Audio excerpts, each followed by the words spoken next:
On today's episode of Lit and the Lost, we'll be discussing a heinous attack in McAlester, Oklahoma. Was it cryptid or was it natural? We'll present the facts and you can decide. You dance with the devil don't change. Devil changes you. Okay, so for today's episode, we're going to talk about something that happened in our neck of the woods, close to home. A lot of people's already heard about it. It happened around McAlester, Oklahoma, and it was what they call a Dogman attack.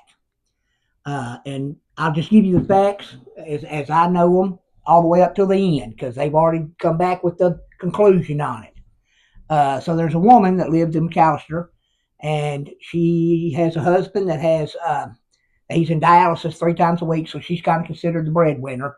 And she was going to check on a new job that she had seen posted for a farmhand, pretty much. So she goes to the outskirts of McAlester, and where she goes, it's rural, but it's like there's neighbors. I mean, it's almost kind of like a square cul-de-sac. You know, there's neighbors in this corner, neighbors in this corner. Well, she pulls up there, and it's in the evening, and she gets out of her vehicle, and I don't know for sure off the top of my head if it was like dark or it was like, dusk. But I do know that she claims she was walking up to the gate, and that before she got to the gate, she heard a low guttural growl. And she said that she instantly turned and went to go back to her vehicle when something pounced on her and pretty much mauled the crap out of her. I mean, this lady, her arms, legs, her face, it was so bad that she went through, I think it was 4 surgeries within like the first week or two. And it was just like, I mean, it was bad. I mean, it messed her up pretty bad. And this happened they posted that it happened on I think April the 4th, but it actually happened on March 29th. Well, she was in the hospital, and she wasn't really given, all she said, the only description she could give was it was canine-like. And even her sister-in-law was interviewed. You can watch the interviews on, it's over the phone, but you can listen to the interviews on YouTube or whatever. But she said her sister-in-law won't really give a description of what it was. That's all she would say. It was canine-like. Well, supposedly the DNA results came back either Friday or Saturday, and lo and behold, the DNA said it was a domesticated dog. One domesticated dog is what attacked her. Well, they explained to me, and they also said it didn't happen outside the fence. They said it happened inside the fence, the people's yard. Where was her wounds at? Like everywhere. It was her arms, both her legs, her face. I mean, it was bad enough, like I said, she had 4 surgeries. So they claim a dog attacked her. It started out with a dog attacked her on the outside of the fence. Well, no, yeah. And then it changed to a dog attacked her on the inside of the fence. Yes. But the thing was in the end, in the beginning, it wasn't a dog. All she said it was canine-like. But now you tell me how something can jump on you and like a dog. I mean, I don't care if it's a Saint Bernard. Tell me how a dog can attack you and maul you that bad, and you can't say a dog attacked me. You can't give a description of right, because if it was canine-like is all she would say in the beginning. So did she pass out during the attack? Well, yeah, and that's what's weird. She never made it to the door. Nobody heard it. The people that she was actually going to see actually came outside a little bit later and found her outside the fence in the driveway. So she got attacked. There was nobody heard barking. Nobody heard her scream. Nobody heard nothing. And it was just one dog. That's what they're because claiming usually now. In a case like that, a dog would attack the legs. Yeah. And that right there would have caused. Oh yeah, I got both scream. her arms, both her legs, her face, and I don't know how much of her extremities, like her, chest, back, whatever, torso, that it got. But mainly, they talked about the main damage was to the arms, legs, and the face. And like I said, this was something that she couldn't describe. She couldn't say in the beginning it was a dog.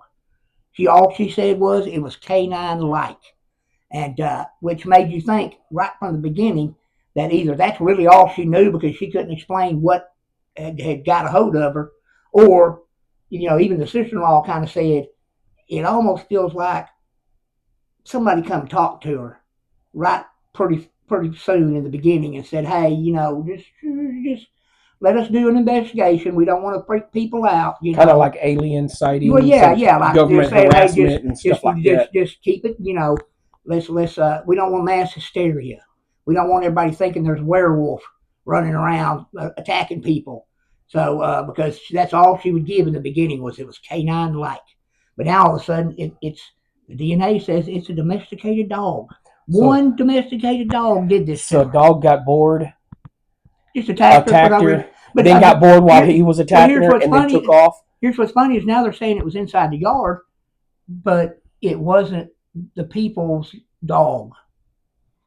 So how did that? It would have made more sense if they'd said it was outside the yard. In the spirit of just thinking logical, just having an open mind. I mean, if she did walk in somebody's yard, she could have left the fence open. Well, she could have. So anything, we want to approach this, like it's either one, like it could be natural or it could be. And why would anything? Cryptid. Why would something do all that to her and then just leave her like that? Well, I mean, mountain lions are known for that. Mountain lion will kill you. And then, because they're known for killing their prey and then leaving and then returning the next day. But the DNA said right. I'm just going for different traits of different animals. And a bear also, they say if you get attacked by a bear, play dead because they're known for leaving too. But I don't think I've ever heard. I don't think I've ever heard of a dog just leaving after somebody passed out. I'm sorry, this is off subject, but if a bear is coming towards me, I ain't laying down and playing dead.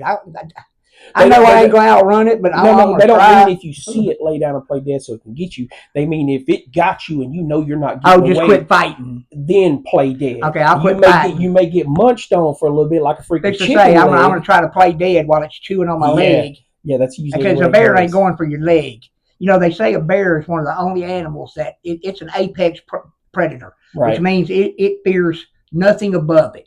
Well, the rule is if it's brown, lay down. So I guess if it's brown bear, play dead. If it's black, fight back. Those are not bigger, much bigger than a domesticated dog kind of bears. But and if it's white, what if it's white?